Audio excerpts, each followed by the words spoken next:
اعوذ باللہ من الشیطان الرجیم بسم اللہ الرحمن الرحیم۔ سورہ بقرہ کی 3 آیتیں پڑھ رہا ہوں، آیت نمبر 78 سے لے کر آیت نمبر 80 تک۔ وَمِنْهُمْ أُمِّيُّونَ لَا يَعْلَمُونَ الْكِتَابَ إِلَّا أَمَانِيَّ وَإِنْ هُمْ إِلَّا يَظُنُّونَ، اور ان میں ان پڑھ ہیں جو نہیں جانتے کتاب کو مگر آرزوئیں، ان کے پاس گمان کے سوا اور کچھ نہیں۔ فَوَيْلٌ لِّلَّذِينَ يَكْتُبُونَ الْكِتَابَ بِأَيْدِيهِمْ، پس خرابی ہے ان لوگوں کے لیے جو اپنے ہاتھ سے کتاب لکھتے ہیں۔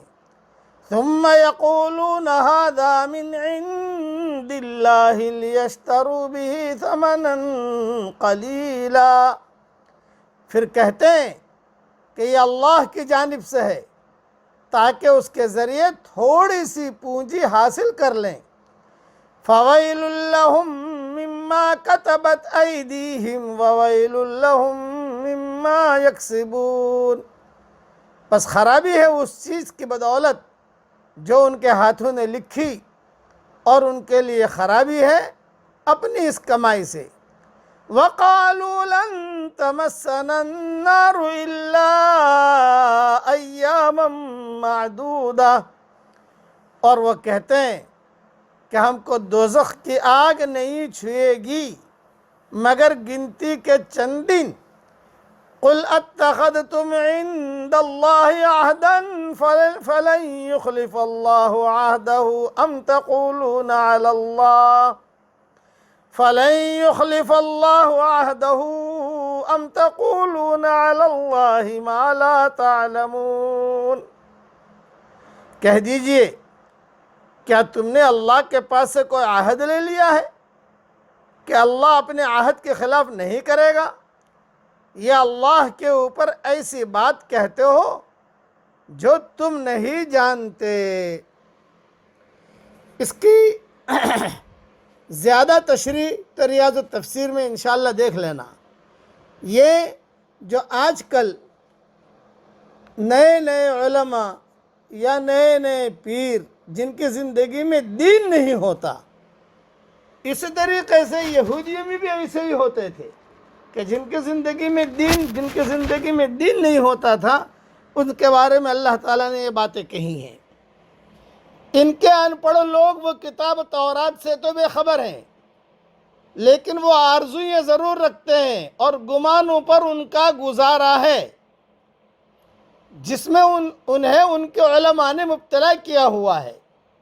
مثلا ہم تو اللہ کے چہیتے ہیں، یہ یہود کہتے تھے، ہم جہنم میں اگر گئے بھی تو صرف چند دن کے لیے، اور ہمیں ہمارے بزرگ اور پیر جو ہے بخشوا لیں گے وغیرہ وغیرہ۔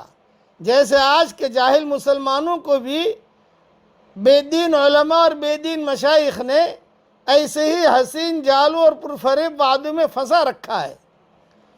یہود کے علماء کی جسارت اور خوف الہی سے بے نیازی کی وضاحت ہے کہ اپنے ہاتھوں سے مسئلے گھڑتے ہیں اور ببانگ دہل یہ باور کراتے ہیں کہ یہ اللہ کی طرف سے ہیں۔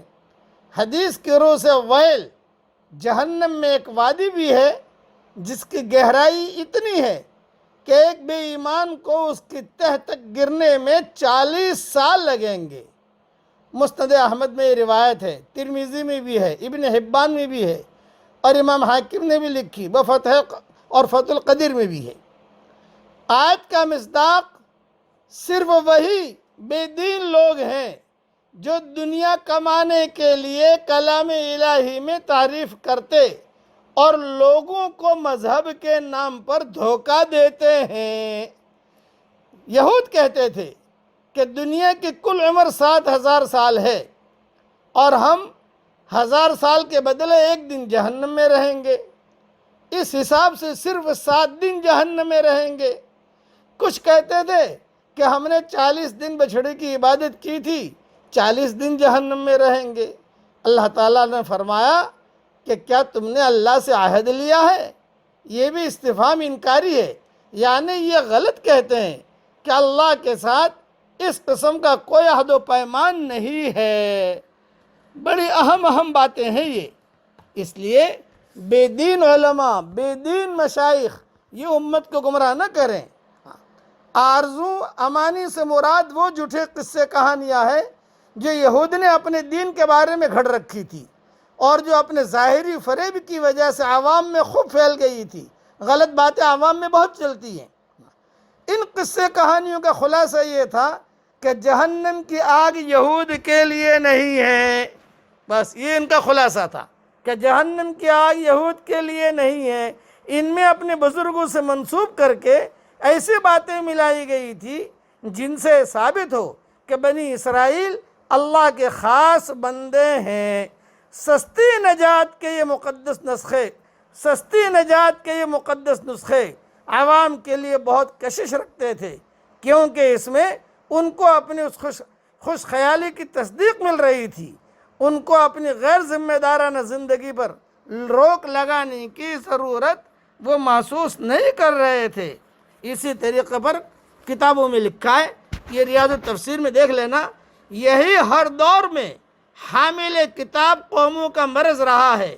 جو لوگ اس قسم کے لذیذ خوابوں میں جی رہے ہوں، جو یہ سمجھ بیٹھے ہوں کہ چند رسمی اعمال کے سوا ان پر کسی ذمہ داری کا کوئی بوجھ نہیں ہے، جو اس خوش گمانی میں مبتلا ہوں کہ ان کے سارے حقوق اللہ کے یہاں ہمیشہ کے لیے محفوظ ہو چکے ہیں، ایسے لوگ سچے دین کی دعوت کو کبھی بھی گوارا نہیں کرتے، کیونکہ ایسی باتیں ان کو اپنی میٹھی نیند کو خراب کرتی ہوئی نظر آتی ہیں اور وہ ان کو زندگی کی برہنہ حقیقتوں کے سامنے کھڑا کر دیتی ہے۔